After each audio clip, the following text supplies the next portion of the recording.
Exodus chapter 11. Now Adonai had said to Moshe, I will bring one more plague upon Pharaoh and on Egypt. After that he will let you go from here. When he lets you go, he will surely thrust you out altogether from here. Speak now into the ears of the people, and let every man ask from his neighbor and every woman from her neighbor for articles of silver and gold. Adonai gave the people favor in the eyes of the Egyptians. Indeed, the man Moshe was very great in the land of Egypt, in the eyes of Pharaoh's servants and in the eyes of the people. So Moshe said, This is what Adonai says, At around midnight I will go out into the midst of Egypt, and all the firstborn in the land of Egypt will die, from the firstborn of Pharaoh sitting on his throne to the firstborn of the maidservant behind the mill, along with all the firstborn cattle. There will be a great cry throughout all the land of Egypt, the likes of which has never been before, nor will ever be again. But not so much as a dog will growl against any of Bnei Israel, neither man nor beast, so that you may know that Adonai makes a distinction between the Egyptians and Israel. All these servants of yours will come down to me and bow down to me, saying, Get out, you and all the people who follow you. After that, I will go. Then he went out from Pharaoh, hot with anger. Adonai had said to Moshe, Pharaoh will not listen to you, so that my wonders may be multiplied in the land of Egypt. So Moshe and Aharon did all these wonders before Pharaoh. Yet Adonai hardened Pharaoh's heart, so he did not let Bnei Israel go out of his land. Chapter 12. Now Adonai spoke to Moshe and Aharon in the land of Egypt, saying, This month will mark the beginning of months for you. It is to be the first month of the year for you. Tell all the congregation of Israel that on the 10th day of this month, each man is to take a lamb for his family, one lamb for the household. But if the household is too small for a lamb, then he and his nearest neighbor are to take one according to the number of the people. According to each person eating, you are to make your count for the lamb. Your lamb is to be without blemish, a year-old male. You may take it from the sheep or from the goats. You must watch over it until the 14th day of the same month. Then the whole assembly of the congregation of Israel is to slaughter it at twilight. They are to take the blood and put it on the 2 doorposts and on the crossbeam of the houses where they will eat it. They are to eat the meat that night, roasted over a fire. With matzot and bitter herbs they are to eat it. Do not eat any of it raw or boiled with water, but only roasted with fire, its head with its legs and its innards. So let nothing of it remain until the morning. Whatever remains until the morning you are to burn with fire. Also you are to eat it this way, with your loins girded, your shoes on your feet, and your staff in your hand. You are to eat it in haste. It is Adonai's Passover. For I will go through the land of Egypt on that night and strike down every firstborn, both men and animals, and I will execute judgments against all the gods of Egypt. I am Adonai. The blood will be a sign for you on the houses where you are. When I see the blood, I will pass over you. So there will be no plague among you to destroy you when I strike the land of Egypt. This day is to be a memorial for you. You are to keep it as a feast to Adonai. Throughout your generations you are to keep it as an eternal ordinance. For 7 days you are to eat matzot, but on the first day you must remove hametz from your houses. For whoever eats hametz from the first day until the 7th day, that soul will be cut off from Israel. The first day is to be a holy assembly for you, as well as the 7th day. No manner of work is to be done on those days, except what is to be eaten by every person. That alone may be prepared by you. So you are to observe the feast of matzot, for on this very same day have I brought your ranks out of the land of Egypt. Therefore you are to observe this day throughout your generations as an eternal ordinance. During the first month in the evening of the 14th day of the month, you are to eat matzot until the evening of the 21st day of the month. For 7 days no hametz is to be found in your houses, for whoever eats hametz, that soul will be cut off from the congregation of Israel, whether he is an outsider or one who was born in the land. You are to eat no hametz. In all your houses you are to eat matzot. Then Moshe called for all the elders of Israel and said to them, Go, select lambs for your families and slaughter the Passover lamb. You are to take a bundle of hyssop, dip it in the blood that is in the basin, and apply it to the crossbeam and 2 doorposts with the blood from the basin. None of you may go out the door of his house until morning. Adonai will pass through to strike down the Egyptians, but when he sees the blood on the crossbeam and the 2 doorposts, Adonai will pass over that door, and will not allow the destroyer to come into your houses to strike you down. Also, you are to observe this event as an eternal ordinance for you and your children. When you come into the land which Adonai will give you as he has promised, you are to keep this ceremony. Now when it happens that your children ask you, What does this ceremony mean to you? You are to say, It is the sacrifice of Adonai's Passover, because he passed over the houses of Bnei Yisrael in Egypt, when he struck down the Egyptians, but spared our households. So the people bowed their heads and worshipped. Then Bnei Yisrael went and did it. They did just as Adonai had commanded Moshe and Aharon. So it came about at midnight that Adonai struck down all the firstborn in the land of Egypt, from the firstborn of Pharaoh sitting on his throne, to the firstborn of the captive who was in the dungeon, and all the firstborn cattle. Then Pharaoh rose up in the night, he and all his servants and all the Egyptians, and there was loud wailing in Egypt, for there was not a house where someone was not dead.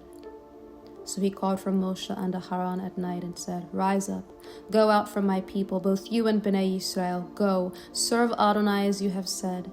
Take your flocks and your herds as you said, and be gone, but bless me too. Now the Egyptians urged the people, sending them out of the land quickly, for they thought, We will all be dead. So the people took their dough before it was leavened, with their kneading bowls bound up in their clothes and on their shoulders. So Bnei Yisrael acted according to the word of Moshe. They asked the Egyptians for articles of silver and gold, and for clothing. Adonai gave the people favor in the eyes of the Egyptians, and let them have what they asked for. So they plundered the Egyptians. Then Bnei Yisrael journeyed from Ramesses to Sukkoth, about 600,000 men on foot, as well as children. Also a mixed multitude went up with them, along with the flocks, herds, and heavy livestock. They had baked matzot cakes from the dough that they brought out of Egypt. It had no hametz, because they were thrust out of Egypt and could not delay, so they had not made provisions for themselves. Now the time that Bnei Yisrael lived in Egypt was 430 years. So it happened at the end of 430 years, to the very day, that all the armies of Adonai went out from the land of Egypt. It was a night of watching for Adonai to bring them out of the land of Egypt. This same night is a night of vigil for Adonai, for all Bnei Yisrael throughout their generations. Then Adonai said to Moshe and Aharon, This is the ordinance of the Passover. No foreigner may eat it, but every man's servant that is bought for money, after you have circumcised him, may eat it. Nor should a visitor or hired servant eat it. It is to be eaten inside a single house. You are not to carry the meat out of the house, nor are you to break any of its bones. All the congregation of Israel must keep it. But if an outsider dwells with you, who would keep the Passover for Adonai, all his males must be circumcised. Then let him draw near and keep it. He will be like one who is native to the land. But no uncircumcised person may eat from it. The same Torah applies to the native as well as the outsider who dwells among you. So all Bnei Yisrael did so. They did just as Adonai commanded Moshe and Aharon. It was on that very day that Adonai brought Bnei Yisrael out of the land of Egypt as armies.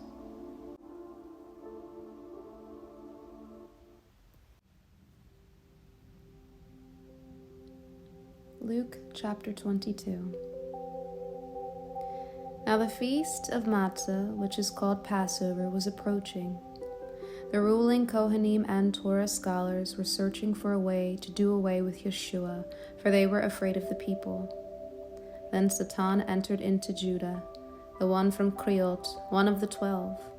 And he went away and talked with the ruling Kohanim and officers of the temple guard about how he might deliver Yeshua over to them. They were delighted and agreed to give him money. So he agreed and began looking for a chance to hand Yeshua over to them without a crowd.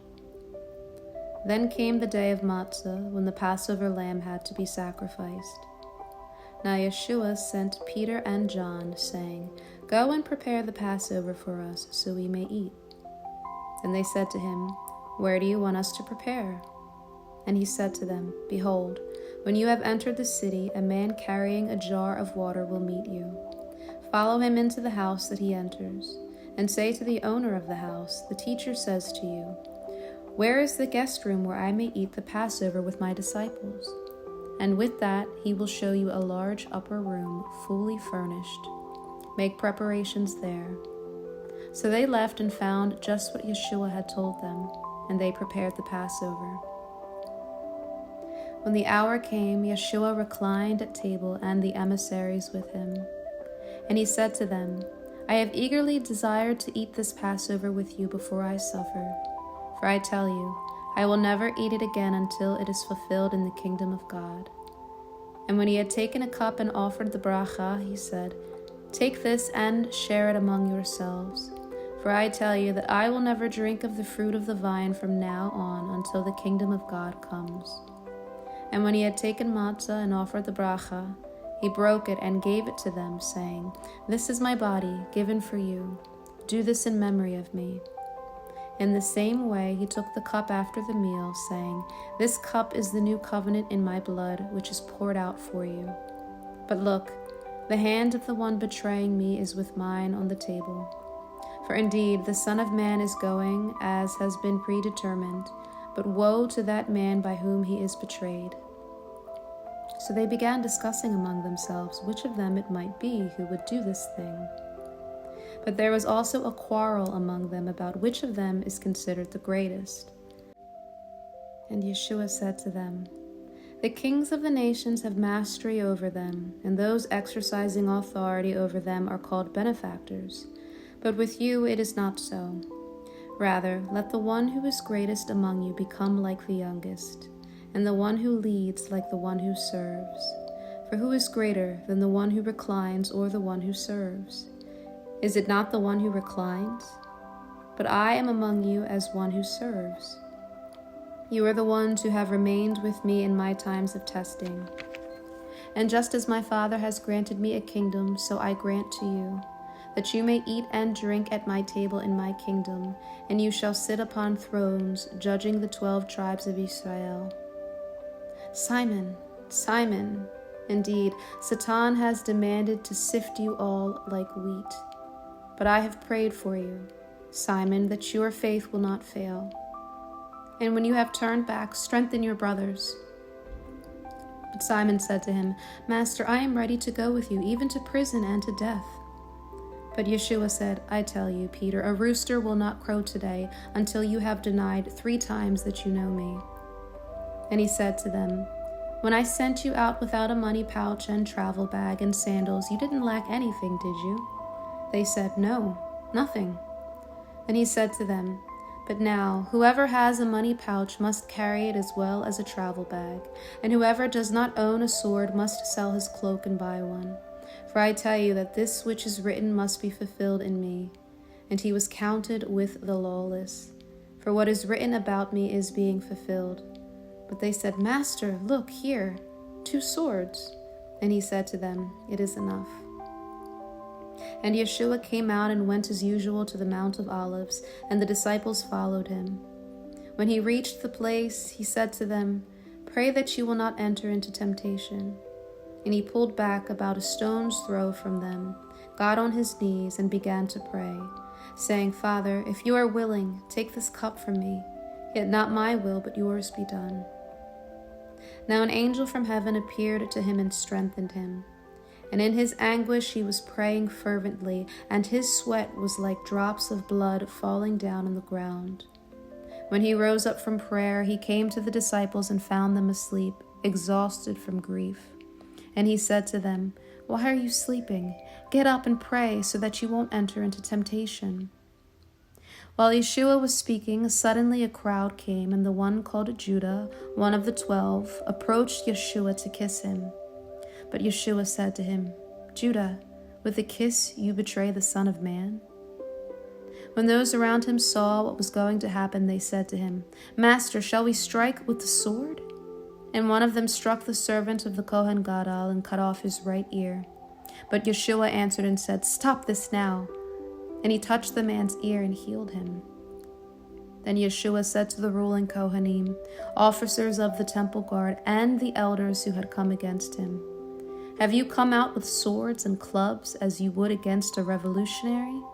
Every day I was with you in the temple, yet you did not lay a finger on me. But this is yours, the hour and the power of darkness." Then they seized Yeshua and led him away and brought him into the house of the Kohen Gadol.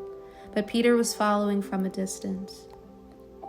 Now they had lit a fire in the center of the courtyard and sat down together, and Peter was sitting among them.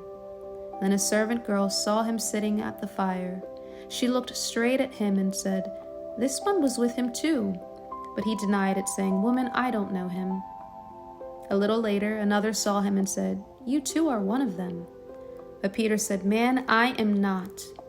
And about an hour later, another began to insist, saying, "Certainly this fellow was with him, for he too is a Galilean." But Peter said, "Man, I don't know what you're talking about." And immediately, while he was still speaking, a rooster crowed. And the Lord turned and looked straight at Peter. Then Peter remembered the word of the Lord, how he had told him, "Before the rooster crows today, you will deny me 3 times." And Peter went out and wept bitterly. Now the men who were guarding Yeshua began mocking and beating him. They blindfolded him and kept asking him, saying, "Prophesy, who was the one who hit you?" And reviling him, they were saying many other things against him. As it became day, the elders of the people gathered together, both ruling Kohanim and Torah scholars, and they led him away to their council, saying, "If you are Mashiach, tell us." But Yeshua said to them, "If I tell you, you will never believe, and if I ask you, you will never answer. But from now on, the Son of Man is seated at the right hand of the power of God." Then they all said, "Are you then Ben Elohim?" And to them he said, "You say that I am." Then they said, "What further need do we have for testimony? For we have heard it ourselves from his own mouth." Chapter 23. And the entire assembly got up and brought Yeshua to Pilate. And they began to accuse him, saying, "We found this fellow subverting our nation, forbidding payment of taxes to Caesar, and saying that he himself is Messiah, a king." So Pilate questioned him, saying, "Are you the king of the Jews?" "As you say," Yeshua replied.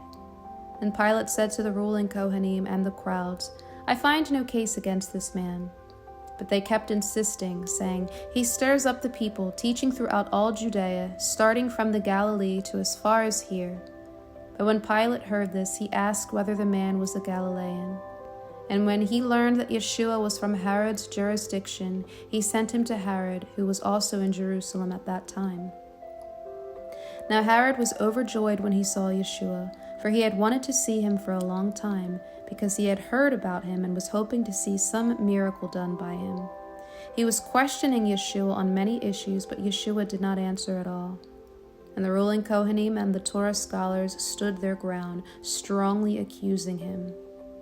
Now Herod, together with his soldiers, were treating him with contempt and mocking him. They put splendid clothing on him and sent him back to Pilate. And Herod and Pilate became friends with one another from that very day, for previously they had been enemies with one another.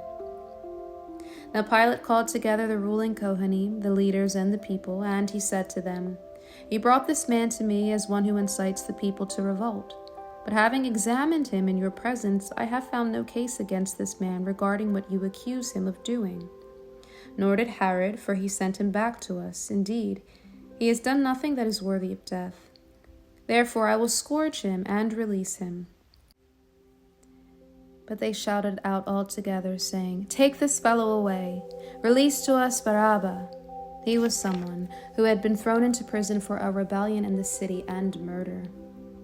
Again Pilate addressed them, wanting to release Yeshua, but they kept shouting out, saying, "Execute! Execute him!" And a third time he spoke to them. "Why? What evil has this one done? I have found in him no fault deserving of death. Therefore I will scourge and release him." But they were insistent, demanding with loud shouts that he be executed. And their voices prevailed. So Pilate decreed that their demand be put into effect, and he released the one they were asking for, the one thrown in jail for insurrection and murder. But he handed over Yeshua to their will. As they led him away, they grabbed a man, Simon of Cyrene, coming in from the countryside. They placed on him the crossbeam to carry behind Yeshua. Now a great multitude of people was following him, including women who were mourning and singing dirges for him. But Yeshua, turning to them, said, "Daughters of Jerusalem, do not weep for me, but for yourselves and your children. For indeed the days are coming when they will say, 'Blessed are the barren and the wombs that never gave birth, and the breasts that did not feed.' Then they will begin to say to the mountains, 'Fall on us,' and to the hills, 'Cover us.' For if they do these things when the wood is green, what will happen when it is dry?" Others, 2 evildoers, were also led away to be put to death with him. When they came to the place called the Skull, there they crucified him and the evildoers, one on his right and the other on his left. But Yeshua was saying, "Father, forgive them, for they do not know what they are doing." Then they cast lots, dividing up his clothing. The people stood there watching, and even the leaders were sneering at him, saying, "He saved others, let him save himself if he is the Messiah of God, the chosen one." The soldiers likewise mocked him, coming up and bringing him sour wine, and saying, "If you are the king of the Jews, save yourself." Now there was also an inscription over him, "This is the King of the Jews." One of the evildoers hanging there was jeering at him, saying, "Aren't you the Messiah? Save yourself and us." But the other one, rebuking him, replied, "Don't you fear God, since you are under the same sentence? We're getting what we deserve for our actions, and rightly so. But this one has done nothing wrong." And he said, "Yeshua, remember me when you come into your kingdom." Yeshua said to him, "Amen, I tell you, today you shall be with me in paradise." It was now about the 6th hour, and darkness fell over the whole land until the 9th hour, for the sun died out, and the curtain of the temple was torn in two. And Yeshua, crying out with a loud voice, said, "Father, into your hands I entrust my spirit." When he had said this, he breathed his last. Now when the centurion saw what had happened, he began glorifying God, saying, "Truly this was a righteous man."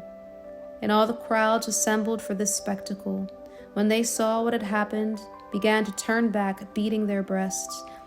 But all Yeshua's acquaintances and the women who were following him from the Galilee were standing at a distance, watching these things. Now there was a man named Yosef, a council member, a good and righteous man. He had not been in agreement with the council in their action. He was from the Judean town of Arimathea, and he was waiting for the kingdom of God. This man went to Pilate and asked for Yeshua's body, and he took it down, wrapped it in a linen cloth, and laid him in a tomb cut out of the rock, where no one had ever yet been laid. Now it was the day of preparation, and Shabbat was approaching. The women who had come with him from the Galilee followed, and they saw the tomb and how his body was laid. Then they returned and prepared spices and perfumes, but on Shabbat they rested according to the commandment.